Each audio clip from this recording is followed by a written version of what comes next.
हर हर महादेव देव, हर हर महादेव देव, हर हर महादेव देव। धर्म प्रेमी बंधुओं, रुद्र संहिता पार्वती खंड के 39वें अध्याय में आज सुनेंगे आप सब अग्नि परिक्रमा करते हुए पार्वती के पदनख को देखकर ब्रह्मा का मोहग्रस्त होना, बाल खिल्लियों की उत्पत्ति, शिव का कुपित होना, देवताओं द्वारा शिव स्तुति। ब्रह्मा जी बोले, हे नारद, इसके अनंतर मेरी आज्ञा से ईश्वर ने ब्राह्मणों द्वारा अग्नि स्थापन करके पार्वती को अपने पास बैठाकर हवन किया। शिव ने ऋक, साम और यजुर्वेद के मंत्रों से अग्नि में आहुति दी और काली के भाई मैनाक ने लाजा की अंजलि दी। हे तात, इसके बाद लोकाचार का विधान कर काली और शिव दोनों ने प्रसन्नता के साथ विधिवत अग्नि की प्रदक्षिणा की। हे देवर्षे, उस समय गिरजापति शंकर ने एक अद्भुत चरित्र किया। मैं आपके स्नेह के कारण उसका वर्णन करता हूँ, आप सुनिए। उस समय शिव की माया से मोहित हुआ मैं पार्वती के चरणों में मनोहर नखचंद्र को देखने लगा। हे देव मुने, उसके दर्शन से मैं मोहित हो उठा और मेरा मन अत्यंत क्षुब्ध हो गया। मोहित होकर मैं बार बार उनके अंगों को देखने लगा। तब उस देखने से मेरा तेज शीघ्र ही पृथ्वी पर गिर गया और मैं अत्यंत लज्जित हो गया। यह देखकर महादेव जी अत्यंत कुपित हो गए और तब उन्होंने मुझ ब्रह्मा को शीघ्र मारने की इच्छा की। हे नारद, वहाँ सर्वत्र बड़ा हाहाकार होने लगा। सभी लोग कांपने लगे तथा विश्व को धारण करने वाले विष्णु को भय होने लगा। हे मुने, तब विष्णु आदि देवगण कोपयुक्त अपने तेज से प्रज्वलित हुए और मुझ ब्रह्मा को मारने के लिए उद्यत उन शिव जी की स्तुति करने लगे। देवता बोले, हे देव, हे जगत व्यापिन, हे परमेश, हे सदाशिव, हे जगतपते, हे जगन्नाथ, हे जगन्मय, आप प्रसन्न हो। आप सभी पदार्थों की आत्मा, सबके हेतु, ईश्वर, निर्विकार, अव्यय, नित्य, निर्विकल्प, अक्षर तथा सबसे परे हैं। आप इस जगत के आदि, मध्य, अंत एवं अभ्यंतर तथा बाहर विराजमान हैं। आप अव्यय, सनातन एवं तत्पदवाच्य सच्चिदानंद ब्रह्म है। मुक्ति की कामना वाले दृढ़ व्रत मुनिजन सब प्रकार से संग का परित्याग कर आपके ही चरण कमल की उपासना करते हैं। आप अमृत स्वरूप, शोक रहित,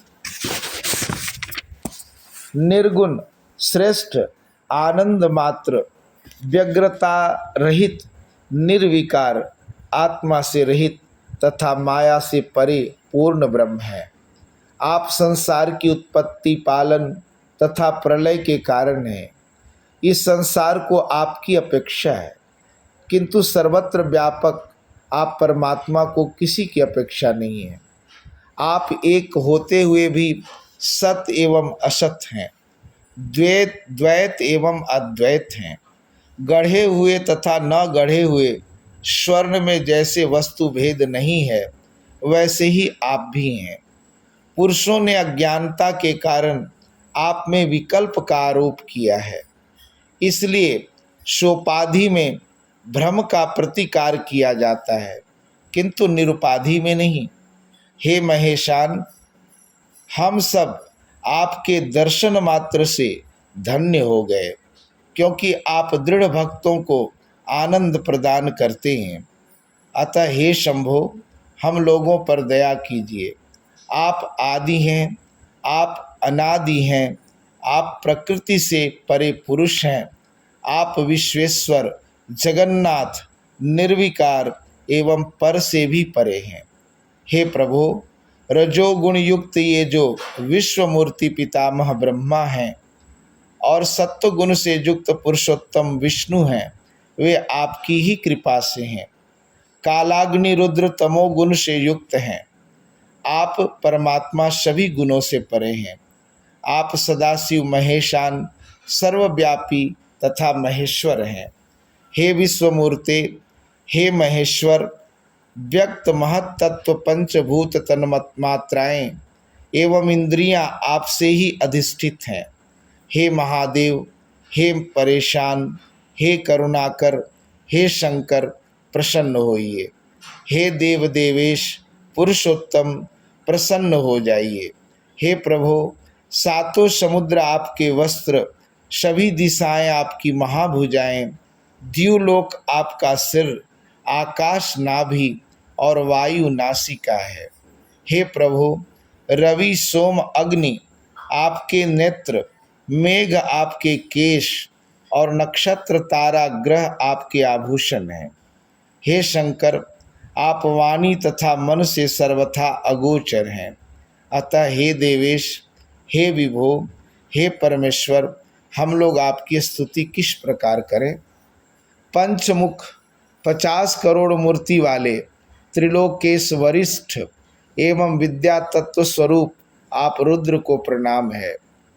अनिर्देश्य नित्य विद्युत ज्वाला के समान रूप वाले अग्निवर्ण एवं देवाधिदेव आप शंकर को बार बार नमस्कार है। करोड़ों विद्युत के समान प्रकाशवान अष्टकोण वाले तथा अत्यंत सुंदर रूप को धारण करके इस लोक में स्थित रहने वाले आपको नमस्कार है। ब्रह्मा जी बोले, उन देवताओं की यह बात सुनकर प्रसन्न हुए भक्तवत्सल परमेश्वर ने मुझ ब्रह्मा को शीघ्र ही अभय प्रदान कर दिया। हे तात, उसके बाद विष्णु आदि सभी देवता तथा मुनिगण मंद मंद हंसते हुए परम आनंदित हो उठे। हे तात, मेरे उस रेत से अत्यंत उज्ज्वल बहुत से कण हो गए और अपने तेज से प्रज्वलित उन कणों से बालखिल्य नामक हजारों ऋषि प्रकट हो गए। हे मुने, तब वे सभी ऋषि मेरे समीप खड़े हो गए और बड़े प्रेम से मुझे हे तात कहने लगे। तब ईश्वर इच्छा से प्रेरित हुए नारद जी आप क्रोध युक्त चित्त से उन बालखिल्य ऋषियों से कहने लगे। नारद जी बोले, अब आप लोग एक साथ ही गंधमादन पर्वत चले जाइए। आप लोग यहाँ मत रुकिए। आप लोगों का यहाँ कोई प्रयोजन नहीं है। वहाँ कठोर तपस्या करके आप लोग मुनीश्वर और सूर्य के शिष्य होंगे। मैंने यह बात शिव जी की आज्ञा से कही है। ब्रह्मा जी बोले, इस प्रकार कहे गए वे बालखिल्य शंकर जी को नमस्कार करके शीघ्र ही गंधमादन पर्वत पर चले गए। हे मुनीश्वर, जब शिव जी के द्वारा प्रेरित विष्णु आदि ने मुझे बहुत समझाया और मैं निर्भय हो गया और फिर सर्वेश शंकर को भक्तवत्सल संपूर्ण कार्यों को करने वाला तथा दुष्टों के गर्व को नष्ट करने वाला समझकर उनकी स्तुति करने लगा। हे देवदेव, हे महादेव, हे करुणा सागर, हे प्रभो, आप ही सब प्रकार से सबके कर्ता भरता तथा हरता हैं। मैंने यह अच्छी तरह जान लिया है कि जिस प्रकार बलवान बैल नाथने से वश में हो जाता है, उसी प्रकार यह सारा चराचर जगत आपकी इच्छा से स्थित है। इस प्रकार कहकर हाथ जोड़ मैंने शिव को प्रणाम किया और विष्णु आदि अन्य सभी ने भी उन महेश्वर की स्तुति की।